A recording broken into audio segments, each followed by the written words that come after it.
पहले ये तय करो कि वफादार कौन है, ये वक्त तय करेगा कि गद्दार कौन है। कि आपने तिरंगे का विरोध किया, राष्ट्रगान का विरोध किया, वंदे मातरम आपने लगाया नहीं कभी, कोई आपका व्यक्ति देश की आजादी के आंदोलन में जेल नहीं गया, कभी आपने कोई देश के लिए, हमारे यहां अवधि में कहावत है, नाखून कटाए कि शहीद ना बना भैया। तू तो नाखूनों नहीं कटाया भैया, बिना नाखून कटाए शहीद बना चाहता है। कि आज वंदे मातरम पे ही बात करूंगा सर। मातृभूमि की वंदना, मातृभूमि की वंदना हिंदुस्तान के एयरपोर्ट को बेच के नहीं हो सकती। मातृभूमि की वंदना रेल को बेच के नहीं हो सकती, सेल को बेचकर नहीं हो सकती, समुद्री तटों को बेचकर नहीं हो सकती, कोयला और गैस को बेच के नहीं हो सकती। बच्चों शांत हो जाओ, बच्चों शांत, बच्चों हल्ला मत करो। वंदे मातरम का मतलब क्या है? वंदे मातरम का मतलब है मातृभूमि की वंदना। आप इन नारों के पीछे अपने गुनाहों और अपराध को छिपाना चाहते हैं? No point of order. खड़गे साहब, उनके मुंह से no point of order Dalit शब्द निकल गया। पूरी की पूरी भारतीय जनता पार्टी हाउस में खड़े होकर विरोध करने लगी। दलितों से इतना चिढ़ है आपको? क्या दलित भारत माता के बच्चे नहीं? क्या पिछड़े भारत माता के बच्चे नहीं? क्या आदिवासी भारत माता के बच्चे नहीं? अगर दलितों, पिछड़ों, आदिवासियों की बात होगी तो आप विरोध करेंगे? हम इस देश के अंदर किसी भी सरकार को वंदे मातरम और भारत माता की जय लगाकर देश को लूटने की इजाजत नहीं देंगे। वंदे मातरम सर, आपका बहुत बहुत आभार कि आपने वंदे मातरम जैसे महत्वपूर्ण विषय पर मुझे अपनी बात कहने का अवसर दिया। मान्यवर, मैं सोच रहा था कि वंदे मातरम के बारे में उसके 150 वर्ष पूरे होने पर यह चर्चा सरकार के द्वारा क्यों प्रायोजित कराई जा रही है। एक तो यह अच्छी बात है कि देशभक्ति की भावना का विकास सबके अंदर हो, वंदे मातरम के महत्व को सारे देश के लोग समझें, नौजवान समझे, किसान समझे, मजदूर समझे, पढ़ा लिखा समझे, गैर पढ़ा लिखा समझे। यह अच्छी पहल है। लेकिन मैं साथ ही साथ यह भी सोच रहा था तो एक घटना मुझे याद आई मान्यवर। वो घटना थी उत्तर प्रदेश की। हमारे एक ऊर्जा मंत्री हैं, माननीय मंत्री जी ए.के. शर्मा जी, उनके सामने व्यापारी लोग पहुंचे। उन्होंने कहा 21 घंटे से लाइट नहीं आ रही, 21 घंटे से लाइट नहीं आ रही, व्यापार बर्बाद हो रहा है, बच्चे रो रहे हैं, हमको गर्मी में बिजली दे दो। मंत्री जी ने कहा जय श्री राम, बजरंगबली की जय, और गाड़ी में बैठ के चले गए। मैं आपके माध्यम से सरकार से पूछना चाहता हूं, क्या भगवान श्री राम ने आपको कहा है कि आप नाकारे और निकम्मे हो जाइए और जनता को अंधेरे में रखिए, बिजली ना दीजिए? यह क्या भगवान श्री राम ने आपको कहा है? यह शिक्षा आपको भगवान श्री राम ने दी है? मान्यवर, मुझे वंदे मातरम आम आदमी पार्टी की रैलियों में, आम आदमी पार्टी की सभाओं में जब भारत माता की जय और वंदे मातरम जोर जोर से लगाए जाते हैं, किसी दिन लगाने का मन हो तो आ जाना हमारी पार्टी के कार्यक्रम में, आपसे ज्यादा तेजी के साथ वहां पर वंदे मातरम लगाएंगे। सदन में भी लगाना चाहते हो लगाओ। तो आप इन नारों के पीछे, ये नारे देशभक्ति के हैं, ये नारे देश की रक्षा के हैं, ये नारे देश को आजादी दिलाने के लिए हैं। ये नारों के पीछे अपने गुनाहों को छिपाने के लिए नारे नहीं है, मैं कहना चाहता हूं मान्यवर। और आप क्या कर रहे हैं? आप इन नारों के पीछे अपने गुनाहों और अपराध को छिपाना चाहते हैं। वंदे मातरम का मतलब क्या है? वंदे मातरम का मतलब है मातृभूमि की वंदना। मातृभूमि की वंदना, हम मातृभूमि की वंदना करते हैं तो आप कैसे मातृभूमि की वंदना कर रहे हैं? अरे 1 रुपए में तो एक आम नहीं मिलता। आपने 1 रुपए में अडानी को 1050 एकड़ जमीन और 10 लाख आम और लीची के पेड़ दे दिए। ये मातृभूमि की वंदना, ये आपकी मातृभूमि की वंदना है। Honorable member, आप मातृभूमि को बेचकर मातृभूमि की वंदना कर रहे हैं। ये मातृभूमि की, आज वंदे मातरम पे ही बात करूंगा सर। मातृभूमि की वंदना, मातृभूमि की वंदना हिंदुस्तान के एयरपोर्ट को बेच के नहीं हो सकती। मातृभूमि की वंदना रेल को बेच के नहीं हो सकती, सेल को बेचकर नहीं हो सकती, समुद्री तटों को बेचकर नहीं हो सकती, कोयला और गैस को बेच के नहीं हो सकती, हिंदुस्तान की जमीनों को बेच के नहीं हो सकती। तुम लोग मातृभूमि को बेचने वाले लोग हो, तुम मातृभूमि की वंदना करने वाले लोग नहीं हो। मान्यवर, वंदे मातरम पे ही सुनिए। आज वंदे मातरम के अलावा कुछ बोलूंगा ही नहीं। मातृभूमि की वंदना, इस मातृभूमि की वंदना में जब यहां पे लीडर ऑफ द अपोजिशन बोल रहे थे, मान्यवर, Honorable LOH. I am not yielding sir, I am not yielding sir, Let him just sir, make I am his not point. Yielding sir, I am not yielding sir. जब leader of opposition बोल रहे थे, authenticate it, please, then. जब Would you leader, sir I am authenticate not it, please, yielding, then? Sir I am not yielding. जब यहां पे leader of opposition बोल रहे थे, No point of order. खड़गे साहब, उनके मुंह से No point of order. दलित शब्द निकल गया, दलित शब्द निकल गया। पूरी की पूरी भारतीय जनता पार्टी हाउस में खड़े होकर विरोध करने लगी। दलितों से इतना चिढ़ है आपको? क्या दलित भारत माता के बच्चे नहीं? क्या पिछड़े भारत माता के बच्चे नहीं? क्या आदिवासी भारत माता के बच्चे नहीं? अगर दलितों, पिछड़ों, आदिवासियों की बात होगी तो आप विरोध I'll करोगे। have to give it to LOH. आप विरोध I'll have to करोगे। give it to LOH. You are not on the topic. LOH. Just yield a minute. LOH. Sir, दो बातें हैं। Please, LOH is on his legs.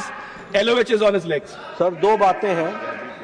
एक तो हम चाहते हैं कि डिबेट, हेल्दी डिबेट हो, तर्कों के साथ हो। अभी इन्होंने आरोप लगा दिया कि दलितों पर बीजेपी वाले एकदम हल्ला करने लगे। ऑन रिकॉर्ड है, मैंने कहा है दलित के विषय में कि ये हमारे पूज्य हैं, हमारे भाई हैं। ये ऑन रिकॉर्ड है। इस तरीके के स्वीपिंग स्टेटमेंट्स न दें और इस हाउस के माध्यम से देश को गुमराह न करें, नंबर 1। नंबर 2, आपने कहा ये बेच दिया, ये बेच दिया, ये बेच दिया। आई से please authenticate on the floor of the house what ever you have charge. देखिए, आज सर बहुत अच्छी बात गृह मंत्री जी भी कह के गए और लीडर ऑफ द हाउस भी कह रहे हैं कि जो कुछ भी मैं बोलूं उसको ऑथेंटिकेट करूं। और मैं आपसे अनुरोध कर रहा हूं सर कि अगर मैं ऑथेंटिकेट ना करूं तो मेरे खिलाफ कार्रवाई की जाए। एक एक चीज मैं ऑथेंटिकेट करूंगा। अगर मैं कोई बात कह रहा हूं तो उसको ऑथेंटिकेट करूंगा। दूसरी बात, शहीद खुदीराम बोस की बात हुई सर, कल उस सदन में चर्चा हुई। हिंदुस्तान के सबसे युवा क्रांतिकारी जिन्होंने फांसी के फंदे को चूमा, वंदे मातरम का नारा लगाया, शहीद खुदीराम बोस, शहीद रोशन सिंह, शहीद राजेंद्र लहड़ी, शहीद अशफाक उल्ला, शहीद राम प्रसाद बिस्मिल, शहीद प्रफुल्ल चाकी, हिंदुस्तान के तमाम क्रांतिकारियों ने जब फांसी के फंदे को चूमा, शहीद आजम भगत सिंह, शहीद सुखदेव, शहीद राजगुरु, सबने वंदे मातरम का नारा लगाया, सबने वंदे मातरम का नारा लगाया। और शहीद खुदीराम बोस को अब आप याद कर रहे होंगे, मैं पिछले 31 साल से 3 दिसंबर को शहीद खुदीराम बोस की जयंती का आयोजन करता हूं। मेरी संस्था का नाम शहीद चंद्रशेखर आजाद के नाम पे है। शहीद खुदीराम बोस हिंदुस्तान के वो क्रांतिकारी थे, जब उनको फांसी के फंदे पे चढ़ाया गया और उनका जब अंतिम संस्कार हुआ तो जो राख उनके अंतिम संस्कार से निकली, मान्यवर, उसको बंगाल की मां तावीज बना के अपने बच्चों को पहनाती थी कि ऐसे ही बनना हिंदुस्तान के लिए क्रांतिकारी। यह इतिहास, यह हिंदुस्तान का इतिहास। लेकिन मैं आपके माध्यम से इस सरकार से पूछना चाहता हूं, आपके पुरखे इस वक्त क्या कर रहे थे जब शहीद आजम भगत सिंह वंदे मातरम लगा रहे थे, शहीद सुखदेव वंदे मातरम लगा रहे थे, शहीद राजगुरु वंदे मातरम का नारा लगा रहे थे, शहीद खुदीराम बोस वंदे मातरम का नारा लगा रहे थे? उस वक्त आप क्या कर रहे थे? क्या कर रहे थे आप? वंदे मातरम का नारा लगाकर लोग जेल गए, लाठियां पड़ी उनको। मैं आपके माध्यम से इस सरकार से पूछना चाहता हूं, आरएसएस के 4 लोगों का नाम बताओ जो वंदे मातरम नारा लगा के जेल गए, उनका नाम बताओ आप। 4 लोगों का नाम बताओ आप, अपने 4 पुरखों का नाम आप बताओ। आप नहीं बता सकते क्योंकि आजादी के आंदोलन में आपका कोई इतिहास नहीं, आजादी के आंदोलन में आपका कोई इतिहास नहीं, यही आपकी कुंठा है। तो इसलिए कभी आप कहते हो सरदार वल्लभ भाई पटेल आपके हैं। अरे भैया, सरदार वल्लभ भाई पटेल ने आरएसएस के ऊपर बैन लगाया था, यह रिकॉर्डेड हिस्ट्री है। और जब 18 महीने जेल में रखा गया आरएसएस के लोगों को राष्ट्रपिता महात्मा गांधी की हत्या के अपराध में, जब उनको छोड़ा गया, बैन हटाया गया, तो उसमें शर्त लगाई कि आप राष्ट्रीय ध्वज को मानेंगे, यानी कि आप तिरंगे झंडे को भी नहीं मानते थे। आपने 52 साल तक हिंदुस्तान का तिरंगा झंडा आरएसएस के मुख्यालय पे नहीं फहराया सर, नहीं फहराया। और 3 लोगों ने आरएसएस के मुख्यालय पर जब ये झंडा फहराया, उन तीनों के नाम मैं पढ़ रहा हूं, विजय, उन्मत, दिलीप, इन तीनों लोगों के खिलाफ आरएसएस ने एफआईआर दर्ज कराई। किस अपराध में? कि हमारे दफ्तर में तिरंगा क्यों फहरा दिया। और कितने साल तक मुकदमा लड़े? 13 साल तक मुकदमा लड़े। यह है आपकी असलियत। आप तिरंगे का विरोध करते हैं, भारत के राष्ट्रीय ध्वज का विरोध करते हैं। जो लोग तिरंगे और राष्ट्रीय ध्वज का विरोध कर सकते हैं, वो भारत माता के सच्चे सपूत नहीं है, वो नहीं है हमारे निगाह में। और मैं आपको बताता हूं सर, ये है 28 दिसंबर 1949 का ऑर्गेनाइजर पत्र। इसको भी रखूंगा क्योंकि आज गृह मंत्री जी और लीडर ऑफ द हाउस दोनों कह के गए, रिकॉर्ड पे सारी चीजें आनी चाहिए, इसको रिकॉर्ड पे रखना चाहिए। इतिहास देश को पता चलना चाहिए, किन लोगों ने देश के साथ गद्दारी की, किन लोगों ने तिरंगे का विरोध किया, किन लोगों ने राष्ट्रगान का विरोध किया। आपको ये पढ़ के सुनाना चाहता हूं, ये ऑर्गेनाइजर है, क्या लिख रहा है। What is the moral sanction behind government's choice of Jan Gana Man, except that it can be made an item of entertainment? आप राष्ट्रगान का विरोध कर रहे हैं, आप भारत के राष्ट्रगान का विरोध कर रहे हैं। आपके मुख्य पत्र में भारत के राष्ट्रगान का विरोध लिखा गया है। इसके लिए भारत के प्रधानमंत्री को और पूरी की पूरी भारतीय जनता पार्टी को, जो अपने आप को आरएसएस को अपना आदर्श मानती है, पूरे देश से माफी मांगनी चाहिए। ये रिकॉर्ड पे लाऊंगा सर, इसको रख लीजिएगा, ये रिकॉर्ड पे रखा जाए। मान्यवर, फिर से बोल दे रहा हूं, 28 दिसंबर 1949 ऑर्गेनाइजर अखबार, जो आरएसएस का मुख्य पत्र है, और इस आरएसएस के मुख्य पत्र में फिर से लिख दे रहा हूं, फिर से पढ़ दे रहा हूं क्या लिखा हुआ है। What is the moral sanction behind government's choice of Jan Gana Man? Unnecessarily it'll get provoked. It can be made an item of entertainment. Please continue. ये लिखा हुआ है। Sanjay ji, unnecessarily provoke. Continue. अच्छा सर, मैं आपसे ये कहना चाहता हूं कि आपने तिरंगे का विरोध किया, राष्ट्रगान का विरोध किया, वंदे मातरम आपने लगाया नहीं कभी। कोई आपका व्यक्ति देश की आजादी के आंदोलन में जेल नहीं गया कभी। आपने कोई देश के लिए, हमारे यहां अवधि में कहावत है, नाखून कटाए कि शहीद ना बना भैया। तू तो नाखूनों नहीं कटाया भैया, बिना नाखून कटाए शहीद बना चाहता है, बिना नाखून कटाए शहीद।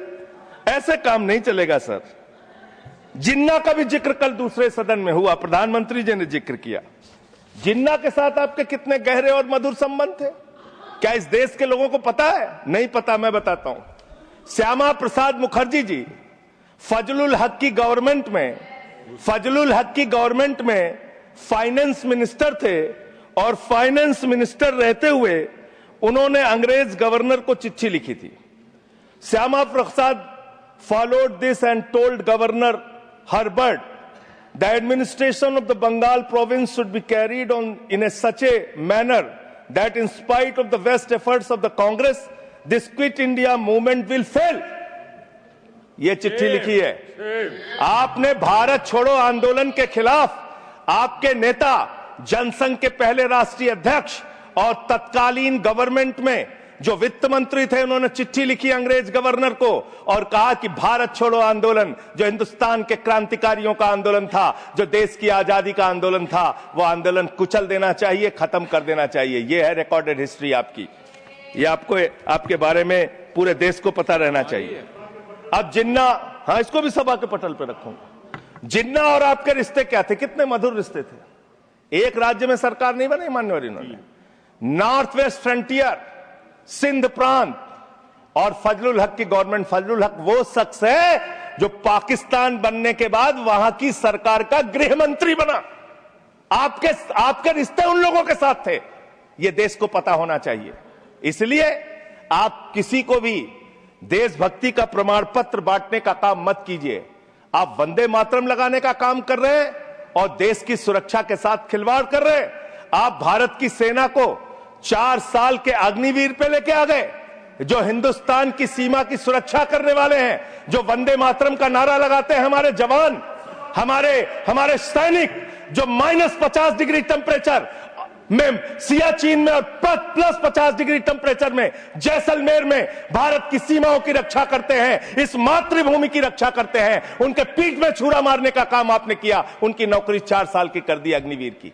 आपको मातृभूमि से प्यार है, आप देशभक्ति की बात करेंगे, आप देशभक्ति की बात कर रहे हैं। अरे मैंने साइकिल चोर सुना था, लॉकेट चोर सुना था, स्कूटर चोर सुना था, मैंने सुना था तमाम तरह के चोर होते हैं। आप लोग तो वोट चोर निकल गए हिंदुस्तान के अंदर, वोट चोर। 3 करोड़ वोट उत्तर प्रदेश में 3 करोड़ वोट की चोरी करने जा रहे हैं। कल की मीटिंग में पता चला 17.5% वोट उत्तर प्रदेश में काटे जाएंगे। आप ये कर रहे हैं, ऐसे लोकतंत्र को मजबूत करेंगे, ऐसे आप मातृभूमि की सेवा करेंगे, ऐसे आप मातृभूमि की वंदना करेंगे। मान्यवर, मैं आप लोगों से सिर्फ इतना कहना चाहता हूं मान्यवर आपके माध्यम से कि हमने फिल्मों में सीन देखी है, डाकू लोग आते हैं जय भवानी जय भवानी जय भवानी कह के और वो गांव का गांव लूट के चले जाते हैं। जय भवानी कह के गांव का गांव लूट के चले जाते हैं। हम इस देश के अंदर किसी भी सरकार को वंदे मातरम और भारत माता की जय लगाकर देश को लूटने की इजाजत नहीं देंगे। वंदे मातरम लगाएंगे, भारत माता की जय लगाएंगे, जय हिंद भी कहेंगे, राष्ट्रगान भी कहेंगे, वंदे मातरम भी गाएंगे, लेकिन देश के साथ गद्दारी और धोखेबाजी नहीं करने देंगे, आपको नहीं करने देंगे। ये देशभक्ति के नारे हैं, ये देशभक्ति के नारे हैं। आप बेरोजगारी पे बात नहीं करना चाहते, महंगाई पे बात नहीं करना चाहते, दलितों का मंदिर में प्रवेश वर्जित है, कहीं उनको रोका जा रहा है, उस पे बात नहीं करना चाहते, पिछड़ों का शोषण हो रहा है, उस पे बात नहीं करना चाहते। आपने मातृभूमि की सेवा यह की है कि आज हिंदुस्तान के ऊपर 200 लाख करोड़ रुपए का कर्जा है, 200 लाख करोड़ रुपए का कर्जा। आपने हिंदुस्तान को आज इस स्तर पे पहुंचाने का काम किया है। और दूसरी बात मैं पूछना चाहता हूं आपके माध्यम से मान्यवर, इस देश में मजदूर भी हैं, किसान भी हैं, आदिवासी भी हैं, दलित भी हैं, पिछड़े भी हैं, सवर्ण भी हैं, सब में अनपढ़ है, सब में भारी संख्या है जो पढ़े लिखे नहीं है, जिनको संस्कृत का ज्ञान नहीं है, जो नहीं पढ़ सकते वंदे मातरम। तो आप उनको कह रहे हैं कि वो देशभक्त नहीं है। मैं आपके माध्यम से कहना चाहता हूं, वो देश को लूटने वाले अडानी जैसे पूंजीपतियों से ज्यादा बड़े देशभक्त हैं, जो अपने बच्चों के लिए श्रम करते हैं, मजदूरी करते हैं, कुली का काम करते हैं और अपने बच्चों का पेट भी पालते हैं, देश की भी सेवा करते हैं। वो आपसे ज्यादा देशभक्त हैं। उनकी देशभक्ति को आप इससे चेक करने का काम मत कीजिए, उससे परीक्षा करने का काम मत कीजिए। मान्यवर, मैं अंत में एक और बयान आया, उसका जिक्र करके अपनी बात को खत्म करूंगा। अभी SIR की प्रक्रिया के तहत उत्तर प्रदेश के मुख्यमंत्री ने कहा कि डिटेंशन सेंटर बनाए जाएंगे। 80 लाख लोगों के वोट आपने बिहार में काट दिए, वहां कितने घुसपैठिए मिले आपको? अरे भाई, ये भी मातृभूमि की बात हो रही है। आप लोग चाहते हैं बांग्लादेशी यहां पे आ जाएं, मातृभूमि को सुरक्षा को खतरा हो जाए? आपको तो चिंता वही है ना, वही तो बात कर रहा हूं। कितने बांग्लादेशी घुसपैठिया मिले? कितने बांग्लादेशी घुसपैठिया मिले? कितने बांग्लादेशी घुसपैठिया मिले? मात्र 315, जिसमें नेपाल के बाकी लोग सिर्फ 78 मुसलमान मिले। वहां 80 लाख लोगों के आपने वोट काट दिए। अब आप कह रहे हैं उनको डिटेंशन सेंटर में रखेंगे, उनको डिटेंशन सेंटर में आप रखेंगे जो हिंदू हैं, जिनके जो पूर्व IAS हैं। आप इस देश का सिर्फ माहौल बिगाड़ना चाहते हैं। आप इस देश को सिर्फ नकली नारों के पीछे सिर्फ आप अपने आप को छिपाना चाहते हैं। वंदे मातरम देशभक्ति का नारा है, भारत माता की जय देशभक्ति का। हां, दिल्ली में तो काटोगे ही आप, ठीक ही कह रहे हो, पहले से ही नियत बता दिया। दिल्ली की हालत तो कर दी आपने। अरे इसमें क्या लिखा हुआ है? इसमें क्या लिखा हुआ है? सुजलाम सुफलाम, सुजलाम सुफलाम, शुद्ध जल शुद्ध फल और मधुर वाणी। मधुर वाणी, मधुर वाणी कौन बोल रहा है? देश के प्रधानमंत्री मधुर वाणी बोल रहे हैं। मुजरा जैसे शब्दों, अरे भाई इसी वंदे मातरम की सेकंड्स रह गए सर, वंदे मातरम की तो बात कर रहा हूं। हमारे पास और टाइम है सर, टाइम है सर। सर मधुर वाणी, मधुर वाणी, मधुर वाणी।